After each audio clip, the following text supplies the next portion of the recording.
Hello, it is Allison from The Allison Show. Yes, I gave myself my own show. And the holidays are upon us, which means people coming to your house, people coming to see you, and maybe you even need to host a party, an event, a group gathering of some sort. So I pulled together my 10 favorite tips and shortcuts for happy holiday hosting. Notice I don't say stress-free holiday hosting because I don't think that's actually a possibility, but these are probably going to help you avoid having a total nervous breakdown. Tip number 1, have pre-planned activities for your guests. Now, I am not saying that you're a cruise director. I'm not saying that you need to have an itinerary typed out, although if that makes you feel better, you should totally do it. But just a few activities and ideas in the back of your mind is really gonna take a lot of stress and worry off. So one thing that I think could be really fun is having a board game tournament. My family gets extremely violent about Monopoly. Maybe you can come up with a really fun prize. I found this dark chocolate sea salt popcorn and a cute trophy of some sort to really just, kick things up a notch for that game tournament that you can do with your guests. Tip number 2 is use what you have on hand and repurpose in creative ways. So when I am doing an event especially, I like to look around the room at the furniture I have and think of ways to use the furniture in a different way than what it's intended. For example, you could use a coffee table as a drink bar. Having things double up is a shortcut, and so I always have a ton of extra ornaments laying around from decorating the Christmas tree, and I love to use those as a gift topper. It's inexpensive, it's festive, and if you don't have Christmas wrapping paper on hand, adding an ornament to non-Christmas wrapping paper is a great quick way to make it feel festive and fun.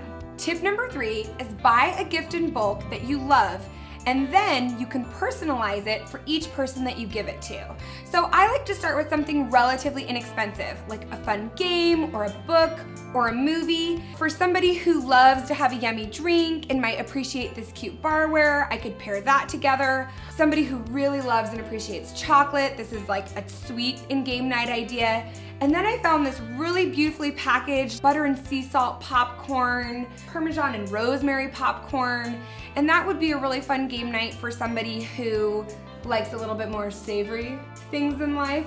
Tip number 4 is actually a total shortcut, and it's take advantage of online printables and downloads. So a couple years ago, I did a downloadable book called A Hip Handmade Holiday. It has over 200 downloadable tags and stickers that you can use to personalize gifts. It's a total shortcut. There's also lots of sites and blogs that I love that have some really good downloads that can make your whole home look beautiful. I'm linking to all of those in my blog. Tip number 5, do what you do best and hire out the rest. You don't have to be good at everything when you're doing an event or having people come to stay at your house. So for example, for my daughter's birthday, I spent way more money than a human should on decor. And then I bought $5 pizza for the guest. I hired out the food. I bought it from Little Caesars, okay? I'm admitting it.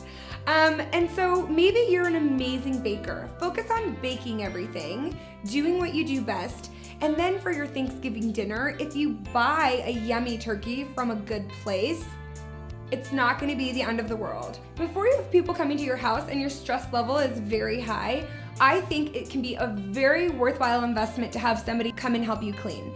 Then again, if you're a very good cleaner, what's your name, what's your number, I'd love to have you over. If you're having guests, tip number 6 is for you. You can kill 2 birds with 1 stone, welcome your guest with kind of a grand entrance, and give them their present by leaving a little something in their room. Maybe an activity or something to do so you don't necessarily feel like you have to entertain them all the time. A little snack, a movie, a magazine, maybe a game. Little activities that you can put in there, wrap, say thank you for coming, welcome to my home. I even have some friends who have taken to keeping track of menu items from local restaurants and putting them in a binder. And then that way, when their out-of-town guests are there trying to decide where to go to eat, they're not brainstorming and on their phones. They're just hey, look through this binder. You're just protecting yourself from having that nervous breakdown. And you pop back up, pop back up, boom chicka pop. Tip number 7 is play up your strengths. Not just as a host or somebody who's having people come to their home, but like as a human.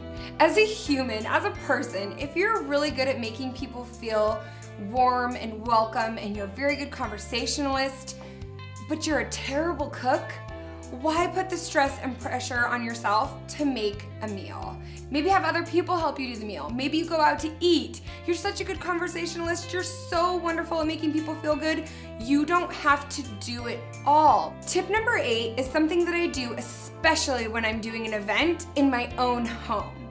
Instead of thinking that I need to go around the house and decorate every single corner for the party or the event, I pick one picture-perfect moment. Those parties and events that you see online, on Instagram, those are photo shoots. They're not actual events. But if you kind of want to look like a photo shoot, focus on the dessert table, focus on your Christmas tree display, focus on one standout thing and have that be the one picture that people stand in front of. And then just make everything else look nice and pleasant, because if you have a real standout moment, you don't have to do everything to that level in every corner of your home. Tip number 9 is something that I see most often ignored and not thought about when I'm planning a party with people who don't do a lot of parties. It's even something that I see done a lot with people who do a lot of parties and events. They don't think about the logistics. So tip number 9 is think about logistics. Do I have enough table space for the platters that I want the food to be on?